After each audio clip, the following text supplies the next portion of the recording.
दोस्तों, एक बुद्धिमान व्यक्ति कभी नहीं कहेगा कि वो बुद्धिमान है।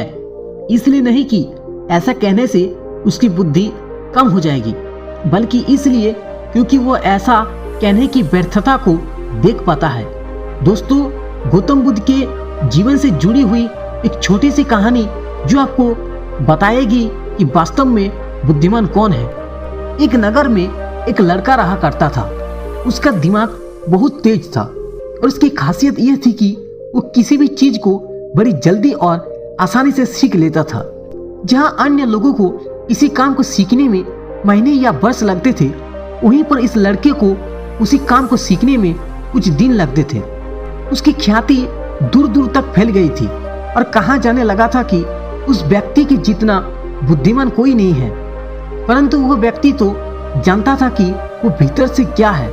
हर व्यक्ति जानता है कि वो भीतर से क्या है, चाहे वो बाहर से कुछ भी दिखाए। वो व्यक्ति भी भीतर से तो परेशान था, परंतु वो अपने अहंकार से अपने परेशानियों को ढकना चाहता था।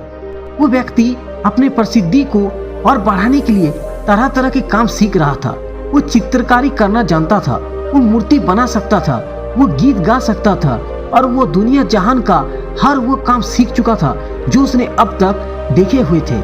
इसलिए उसे अपनी बुद्धि पर अहंकार था, क्योंकि कोई भी साधारण आदमी एक काम कर सकता है या दो काम कर सकता है या ज्यादा से ज्यादा 3 काम को कर सकता है, परंतु वो तो सैकड़ों काम को कर सकता था। इसलिए उसे अपनी बुद्धि पर अहंकार था।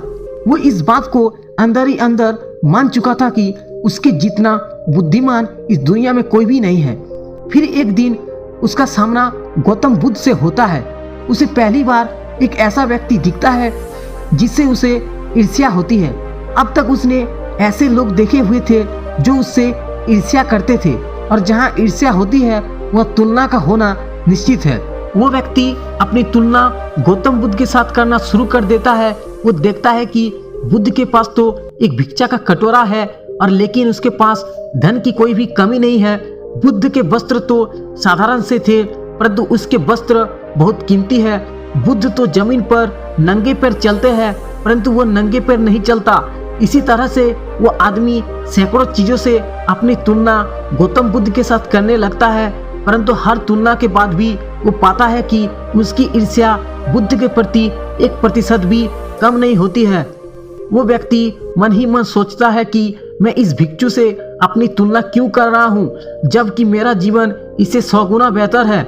लोग भी बुद्ध का सम्मान कर रहे हैं। आखिर इसके भीतर ऐसा क्या है जो मुझ में नहीं है और जिसके कारण मेरे भीतर इसके प्रति ईर्ष्या है। बहुत देर अपने मन में उलझे रहने के बाद वो व्यक्ति तय करता है कि वो बुद्ध के पास जाएगा और उनसे पूछेगा कि उनकी उपलब्धियां क्या है। वो व्यक्ति बुद्ध के पास जाता है और उनसे कहता है कि मैं इस इलाके का सबसे बुद्धिमान व्यक्ति हूँ और आप अपने आसपास जो भी देख रहे हैं मैं वो सब करना जानता हूँ। किसी भी कार्य को सीखने में मुझे बहुत ही कम समय लगता है। सभी लोग मेरा सम्मान करते हैं, परंतु इसके बाद भी मेरे भीतर आपके लिए ईर्ष्या है। मैं यह जानना चाहता हूँ कि आपकी उपलब्धियाँ क्या है। ये सब लोग आपका आदर सम्मान क्यों कर रहे हैं। उसके बाद बुद्ध कहते हैं कि वैसे तो मेरी कोई उपलब्धियां नहीं है, परंतु तुम कह सकते हो कि मेरी एक उपलब्धि है। वो व्यक्ति पूछता है कि क्या मैं जान सकता हूँ। तो फिर बुद्ध कहता है कि मेरी एक उपलब्धि है कि मैं सभी उपलब्धियों को छोड़ चुका हूँ। वो व्यक्ति बुद्ध से पूछता है कि मतलब मैं कुछ समझा नहीं। बुद्ध उस व्यक्ति से कहते हैं कि तुम्हें प्रशंसा अच्छी लगती है। वो व्यक्ति कहता है कि प्रशंसा तो सभी को अच्छी लगती है।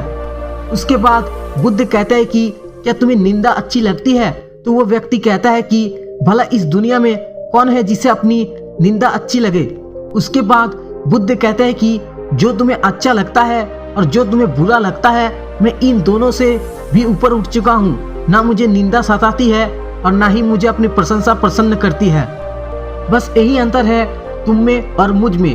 और उसके बाद वो व्यक्ति बुद्ध से कहता है कि परंतु ये कैसे संभव है। बुद्ध मुस्कुराते हैं और उस व्यक्ति से कहते हैं कि तुमने सैकड़ों काम सीखे, लेकिन एक सबसे जरूरी काम को सीखना भूल गए। वो व्यक्ति बुद्ध से पूछता है कि कौन सा काम। बुद्ध कहते हैं कि अपने मन को नियंत्रण करना। क्या तुम्हें आता है?